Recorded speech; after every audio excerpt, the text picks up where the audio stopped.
माननीय उद्धव ठाकरे व माननीय राज ठाकरे यांच्याबरोबर आपण पहिल्या भागात मुंबईचा विकास, मुंबईतलं राजकारण, राज्याचे प्रश्न याच्यावर चर्चा केली. तरी प्रश्न संपत नाही आणि प्रश्नांचा डोंगर मुंबईसारख्या शहरात, राज्यात. विकासाबद्दल तुम्ही प्रश्नच नाही विचारले. मुंबईच्या विकासावर आपणच जास्त बोललेले आहात, कारण आपण मुंबईचे राज्यकर्ते राहिलात बराच काळ.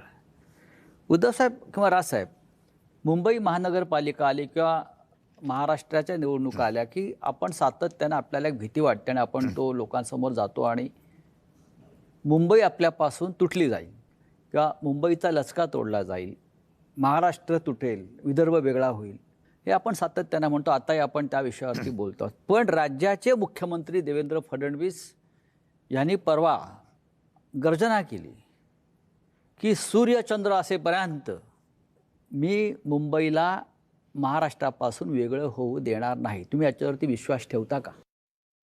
माझं फक्त एवढंच म्हणणं आहे ना की या सगळ्या ह्याच्यामध्ये त्यांच्या मुळात हातातच काही नाही आहे.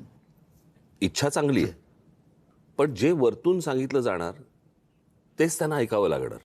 वरतून सांगितलं की ही जमीन अदानीला द्यायची म्हटल्यानंतर त्यांच्यासमोर पर्यायच नसतो सही करण्यापलीकडे. सो वरच्यांच्या मनात काय आहे हे जास्ती महत्त्वाचं आहे. इकडच्या लोकांच्या मनात काय आहे हा विषयच येत नाही ना. त्याच्यामुळे त्यांनी चंद्रसूर्याचे कितीही दाखले जरी दिले तरी वरती जे बसलेले जे दोघे जण आहेत त्यांच्या मनात काय आहे हे पहिल्यांदा आपल्याला कळणं गरजेचं आहे आणि ते कळतंय.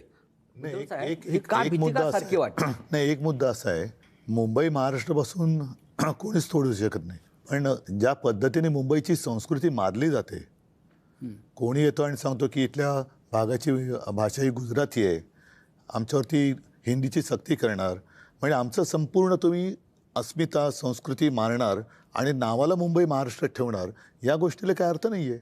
बरं, हे यांना जसं आता राज म्हणाले, हे बस म्हटलं का बस, उठ म्हटलं की उठ मानणारी लोक आहेत, यांच्यावरती काय विश्वास ठेवायचा. आज मुंबईची संपूर्ण लक्ष्मी जी म्हणतो ती कुठे गेली? ती आपल्या हातात नाही आहे. मराठी माणसं कुठे गेली? मराठी माणूस हा कामगार, श्रमिक, लढवय्या होता. आज तो बाहेर गेला आणि संपूर्ण मुंबईची संपत्ती ही एका विशिष्ट वर्गाच्या हातात आहे आणि ती सातत्याने गुजरातला पळवण्याचा प्रयत्न होतो आहे. याचा अर्थ असा आहे की मुंबई तुमचा जमिनीचा तुकडा तुमच्याकडे राहील, संपत्ती आमच्याकडे राहील. तेच मी म्हणतो. ह्याच्यावरती आपण काय करणार? मला थोडंसं वेगळं म्हणायचंय. मला फक्त एवढंच म्हणायचंय की आत्ताची परिस्थिती ही तशी नाहीये. आत्ता त्यांना मुंबईचा तुकडाही हवाय. हा विषय फक्त संपत्तीचा नाहीये. आपण जर समजा नीट बघितलं तर संयुक्त महाराष्ट्राच्या चळवळीच्या वेळेस